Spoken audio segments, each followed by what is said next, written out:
What do you think would happen to Charlie Kirk? It's just messed up, totally messed up. You know that was messed up. Like, nobody deserved that. He definitely didn't deserve that. He was a good guy. You think he was a good guy? I think he was. All of us have flaws. I can't really tell you what to believe in or how to feel. Like, everybody's having a human experience. Like, why knock him for having this human experience or what he believe in? Even though he says things that are anti-women, black, all that. I can't judge him for that. You can't. I can't judge him for that. But I can use judgment. He didn't deserve that. Right. Yeah. As a human being. Yeah. You are very spiritual. You know, yeah. I can't go left. I can't go left with that. Today? Oh, he's not in today? Oh, we're live, Jimmy. Oh, I didn't know that. Come to Steph. All right, ladies and gentlemen, camera 4. Welcome to the Jimmy Dore Show, ladies and gentlemen. We're here. We just want you to remember, resist much, obey a little. Hey, we're going to do a premium streamium today. We'll have something a little new for everybody. And we're going to be doing some merch giveaway today during the premium streamium. What the flip? That is crazy. And now, back to Mr. Jim. Okay, so TPUSA is flipping out, and everyone sees through them. And Candace Owen has nailed them again, and they've been ignored. You know, Charlie Kirk's whole thing was that ask me a question, I'll answer it. Ask me anything, I'll answer it. So TPUSA without him is like, we're pretending there are no questions and we're not answering anything. And so it's finally gotten so bad. Now whistleblowers are coming out from inside TPUSA saying their financials are shady. They've got donors problem, all kinds of stuff. And so they finally decided to answer Candace Owens. Candace Owens has a list of 12 lies that she's caught him in already. We've caught him in more. But here, so they invite, so this guy invites, this is Neff. He was a producer of Charlie Kirk's show, and he's now on air all the time. And here's what he said. We plan to walk through everything carefully and thoroughly. If Candace is available, we would sincerely welcome her participation in that live stream at our studio here in Phoenix. At this point, we believe the ball is back in her court. So he this is after a list of BS stuff he said about her and called her crazy. Well, if she's so crazy, why would you invite somebody onto your show? Why would you dignify her with a response? It's because she's not crazy and she's on to something, and it's not looking good for them. So they just invited her on her show. Hey, let's go. We're gonna go over this. So Candace Owens says this. Find out. You can pick the place. You can pick the time. I say we do it tomorrow. We don't need to plan for this. We don't need lawyers in between us, lawyer statements. It's not how I roll, okay? I don't care about any of that. I want it to be authentic. Like I said, you can take the money. We can raise money live for this conversation. That is how badly the world is demanding it. So I accept it with whistles and bells, everything. I fully accept. I say, let's do it tomorrow. Let's do it tomorrow. And my only ground rule is no assassinations. Okay? No assassinations, no funny business. You can't pretend you're going to do. So there she goes. First, he says the ball's in her court, which sounds a little racist. Talking about basketball with a black woman. Is that what? Come on, am I kidding? You mean tennis courts? You guys are so racist. So racist. So she says no assassinations. That's her. That's like cutting the balls off someone who uses their actual balls to do everything. It's just not right. Come on. Assassination is as American as apple pie with a pipe bomb in it. Come on, am I right? So I guess that's not asking too much. Don't shoot me with a deer rifle. But anyway, there she is. So she's like, let's do it anytime, anywhere. Let's do it. So this is what they did. So Blake Neff says the live stream we announced on the show Wednesday has been set. You mean you called Candace Owens and she agreed and you guys got the time down and how long it's going to be and what the ground rules are for the discussion and the debate? No? What? What did you do?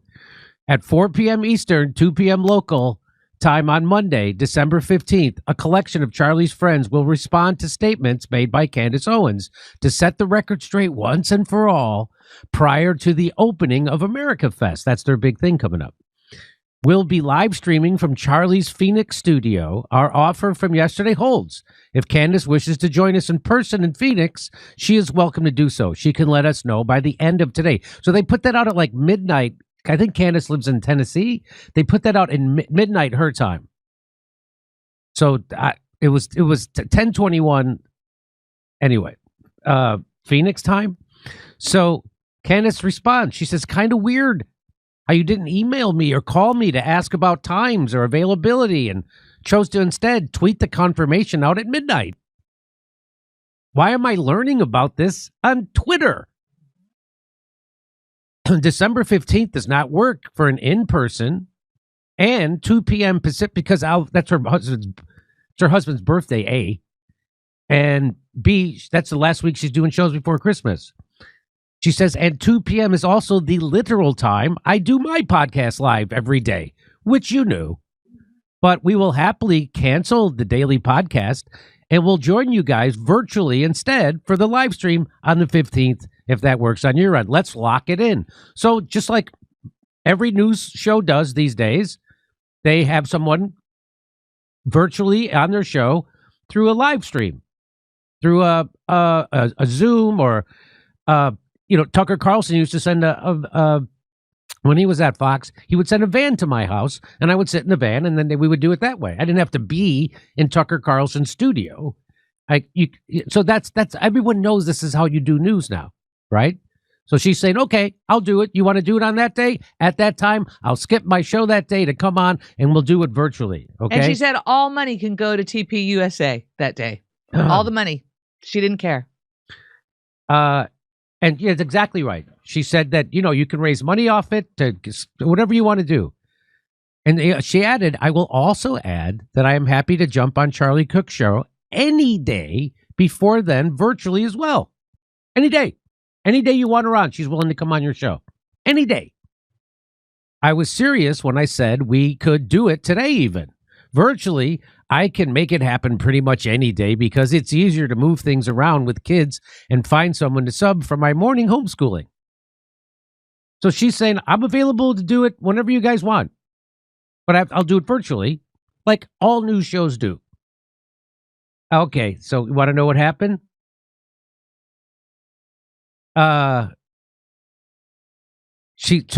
People said, hey, so let me just skip. I'm burying it. He comes out and says, yesterday, we made it clear that we would be scheduling a formal response to the allegations and accusations you have made. We decided that response will be delivered during a live stream on December 15th. Thank you for responding, letting us know. Responding, like to a tweet? You mean you didn't send an email to her or a phone call or a text? You just made a tweet on your Twitter page and she's supposed to respond?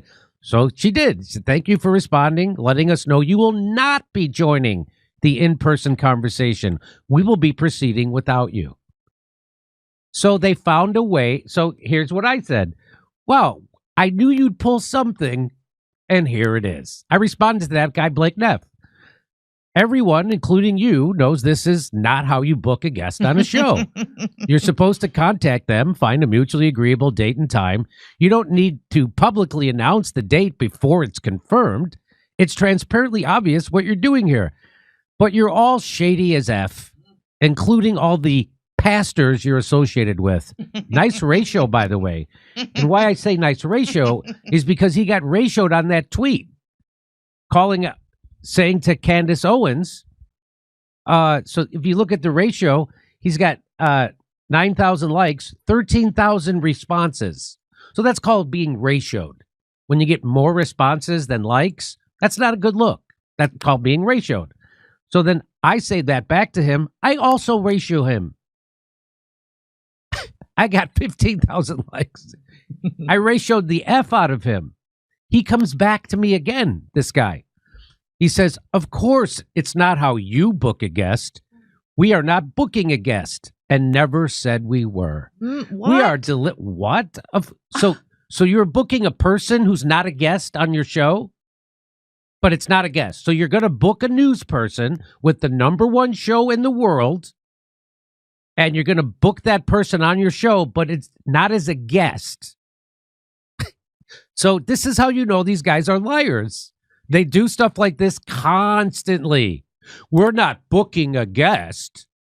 Well, that's what a person is who comes on your show. So you're going to play some weird semantics game? When a person comes on your show, that's called a guest on your show. That's called a person who's on your show, a.k.a. a guest on your show.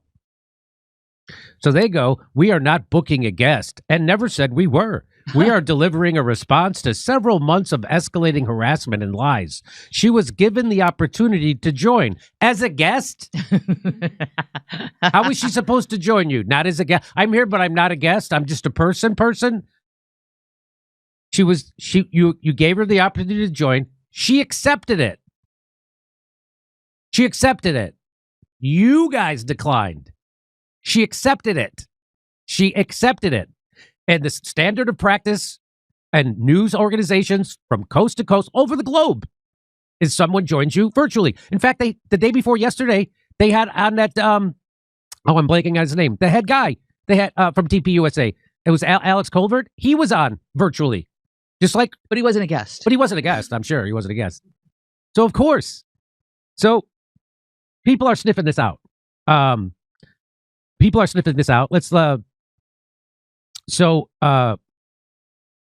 Mitch says this wasn't an accident. It was a box you in maneuver. Announce a date publicly before confirming, force you to decline, then inevitably act like they tried. Textbook move when you don't actually want to face someone. It definitely feels that way. No other reason not to call us and ask if it works, especially considering they called us multiple times the day before. So this guy says this is cowardice, and in person is never going to happen. So he's claiming that Candace Owens is ducking this. No, Graham, cowardice is you cashing checks from PragerU to go after me while pretending this is organic. Influencers taking money to attack people is cowardice. Oh, didn't know he was taking money. Turns out she does. There's another one. They want to create the perception. We tried to answer her questions, but she didn't show up. They treat Charlie's audience like they're stupid. That's why the show is floundering in his wake. It's actually insane they didn't even contact you to work out a time and date. Extremely disingenuous. They extend an offer, you accept, even say you'll do it today. And then they don't even work out a time with you. Sounds more like they want a gotcha moment. Shame. That's exactly right. So, everyone, including you, knows that's how you book a guest. So he says, of course, I say, hey, you're not booking a guest. You're ducking a guest, which is obvious. You doubling down on your transparently shady behavior every time everyone sees through you, which is why you're getting ratioed on your posts. And I ratioed him on that post. He got 3,000.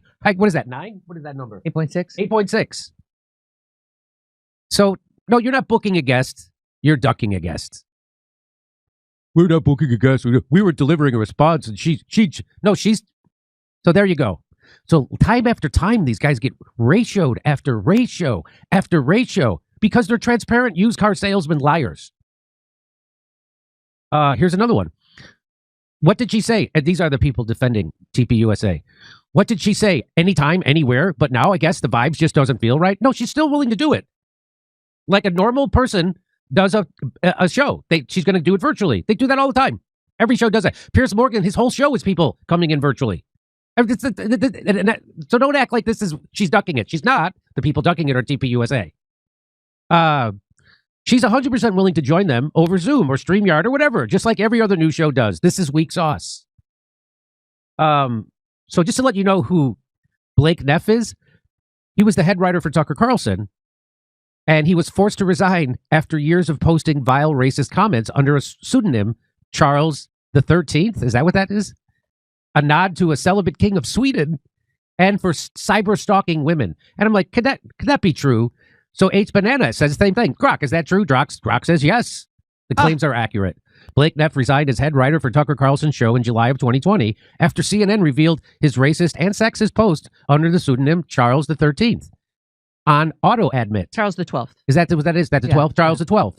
And auto admit, including threads that harassed and mocked specific women. So that's real. He sounds like a solid guy. So he sounds like a solid guy. Can I see that photo again? But a random jagoff comedian you want to see the photo of him again? There he is.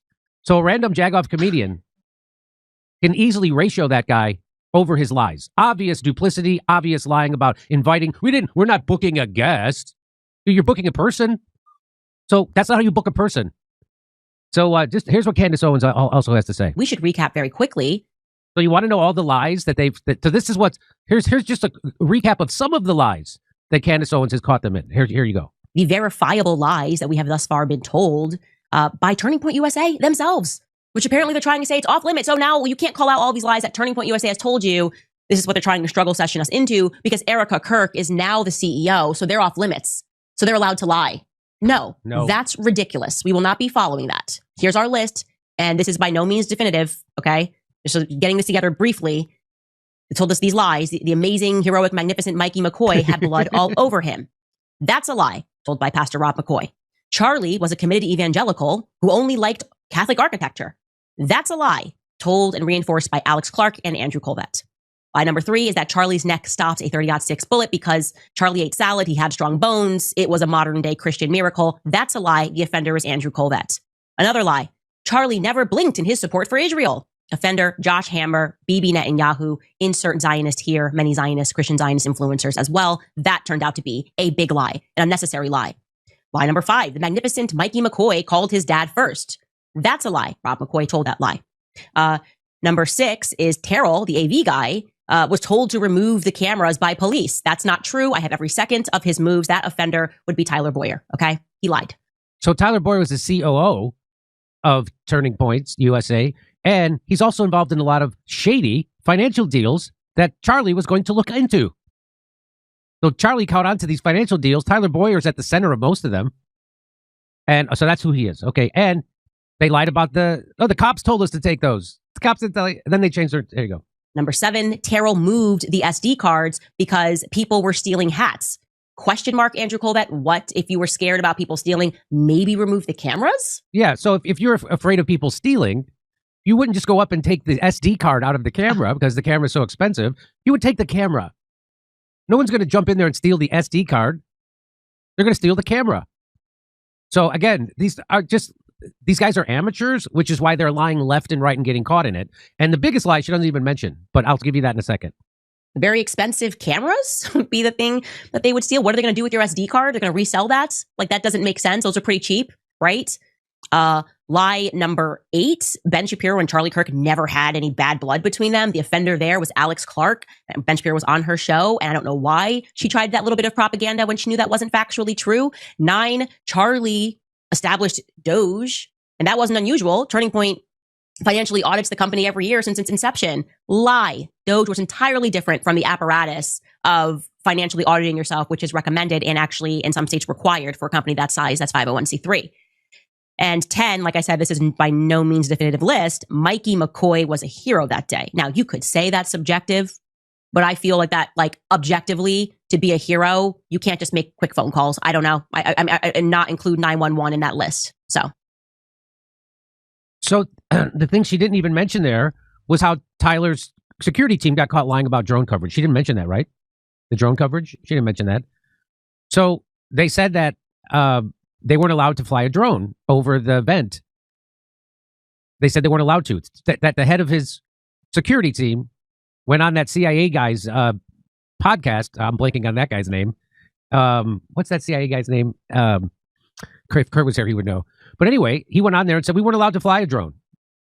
Well, we have Frank Turek on video saying, yes, we were flying drones over and we were looking at pictures. Is it Sean Ryan? Sean Ryan, CIA show, ex-CIA, Sean Ryan's podcast, which all of a sudden became a #1 show out of nowhere. But anyway, that had a Charlie security said we weren't allowed to. But then we have Frank Turek saying, yes, we had drones over there. We were looking at video of them in real time. So to me, that's the killer of all lies. There's lots of lies. How about the one where Mikey McCoy's dad, Rob McCoy, the pastor, says he was covered in blood, and then he immediately started directing. He got his wits about. He wasn't directing anything. He was 100 miles away. He had walked away. He was a dot in the video. That's how far away he was from the crime scene. He wasn't directing anything. Charlie's body was in and gone before he ever stopped walking away. He didn't do anything. So there's so many lies. TPUSA is so over. Candace Owens, now they're ducking Candace Owens. They won't, of course they're ducking her. Of course they're ducking her. If you had the truth on your side, you'd go on her show. Not only that, you'd make every accommodation you could to get her on your show. Everyone. If you have truth on your side. No, she's not doing it our way. She can't She's do not going it. to do it this time and at this exact time. She's not going to be here in person at this exact time, and then that's that. We tried. Okay, I got you. So everybody sees through TPUSA now, if you want to, or unless you're being paid, or if you're inside some kind of money scam. Everybody else sees right through you. Everybody else. Okay, over to Steph. Okay, Jim. Here we go, ladies and gentlemen. Nujoma. Hey, Nujoma, what I would share with you is that Jimmy Dore's clips are available on Rumble and Rockfin and YouTube at your leisure. No need to sweat it out and be upset and get your bush in a knot over Jimmy not being on time. Come on. Oh, people are upset that I'm late today? Nujoma was like, Sorry, Nujoma. I keep people waiting. That's life. That's it. But you don't have to wait. That's why I was telling Nujoma, just go to YouTube or Rumble and your clips are flying there any time of day. No need to wait. Clicked on Rumble during pre-show. Did not expect to see a recruitment ad for ICE. How wild. LOL. No kidding. That is pretty wild. Did you think to apply? ICE. Okay. All right. Back to Mr. Jim.